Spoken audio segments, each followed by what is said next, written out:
Magandang araw po sa lahat. Ang sabi nga ni Ma'am Xiang nyo, kapag hindi ka okay, kumain ka lang at magiging okay ka na maya-maya.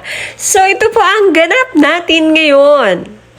And so, ayun nga, umuulan. Medyo malakas talaga ang ulan. At alam nyo naman, kapag malakas ang ulan, ay naku, wala talaga tayo ibang naiisip kundi kumain. Si Ma'am Xiang nyo talaga, pag maulan, wala yan naiisip kundi mag-crave ng kung ano-ano. Lalo na yung may sabaw. So, ayan, napadaan tayo sa palengke. Pauwi na kasi tayo niyan kasi suspended ng klase. So, napadaan tayo sa palengke. Bumili tayo ng pang sopas. Kasi request din yun ng bata. Nung tinanong ko siya, gusto mo ba ng sopas? Ay, yes, mama, gusto ko ng sopas. At yun, parang hindi kami nagkaintindihan nung tindera to sa palengke. Kasi nung pag-check ko sa bahay, wala yung gulay. Wala siyang repolyo, wala siyang carrots. So, wala dun yung gulay. Ang gulay lang na nadala ko, na nabili ko, ay bell pepper at saka, yun lang, yung onion, leaves, yung dahon. Then the rest, wala. Pero okay na yan. Laban na yan. Game na. Sa sopas talaga kasi ako gusto ko talaga yung merong bell pepper at merong harina. Kung napansin nyo, naglagay ako ng harina. 4 na kutsarang harina yan na tinunaw ko lang sa tubig kasi gusto ko yung malapot. Ayoko ng sopas na malabnaw, basta malabnaw yung sabaw. Gusto ko malapot yung sabaw ng sopas. Kaya ayan, naglalagay talaga ako ng harina para malapot na malapot talaga siya. At saka hindi ako naglagay ng chicken nung time na yan. Hotdog lang ang nilagay ko kasi may sobra pa naman dun sa ulam ni Shane pag umaga. So yun lang nilagay namin. Tapos, konti lang din ang niluto ko kasi nga, kami lang din naman dalawa sa bahay.